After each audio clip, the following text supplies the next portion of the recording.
The 1950 ఆర్డర్లో ఇప్పుడు దేశంలో అతిపెద్ద చర్చకు దారితీసింది. ఇదే మన నేటి ప్రత్యేక కథనం. మార్చి 24, 2026 సుప్రీంకోర్టు నుంచి ఒక సంచలనమైన తీర్పు వెలువడింది.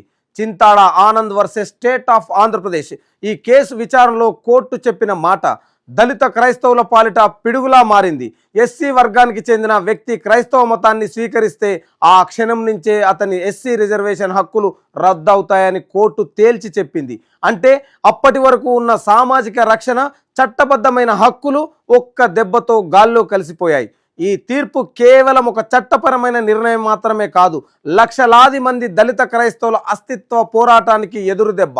అసలు వివాదం ఎక్కడ మొదలైంది? దానికి మూలం 1950 రాష్ట్రపతి జారీ చేసిన రాజ్యాంగ ఆదేశం. అందులోని క్లాస్ 3 అనే ఒక్క చిన్న నిబంధన. ఈ నిబంధన ప్రకారం కేవలం హిందూ, సిక్కు, బౌద్ధ మతాలకు చెందిన వారినే ఎస్సీలుగా గుర్తిస్తారు. మిగిలిన మతాల్లో మారిన దళితులకు ఆ హోదా ఉండదు. ఇక్కడే ప్రశ్న ఉదయిస్తోంది. దళితుడు మతం మారితే అతనిపై జరిగే వివక్ష ఆగిపోతుందా? ఊరి బయట ఉండే వాడలు మారిపోతాయా? మనసుల్లో పాతుకుపోయిన కులహంకార మత మారగానే కరిగిపోతుందా? లేదు, సామాజిక అణచివేత అలాగే ఉంది. కానీ చట్టం మాత్రం నువ్వు దళితుడివి కావు అని మాత్రం తలుపు మూసేస్తుంది. విజయవాడ వేదికగా ఇటీవల జరిగిన రౌండ్ టేబుల్ సమావేశం ఒక యుద్ధ బేరిని మోగించింది. వామపక్షాలు, కాంగ్రెస్, వైసీపీ ఇలా రాజకీయ వైరుధ్యాలను పక్కన పెట్టి పార్టీలన్నీ ఒకే గొంతులో నినదించాయి.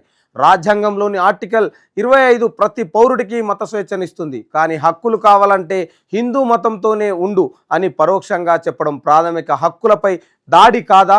ఇది లౌకికవాదానికి విరుద్ధం కాదా? దళితులు క్రైస్తవం స్వీకరించగానే వారిని బీసీ వర్గంలోకి నెట్టేయడం వల్ల వారి సామాజిక స్థితి మరింత దిగజారుతోందని మేధావులు హెచ్చరిస్తున్నారు.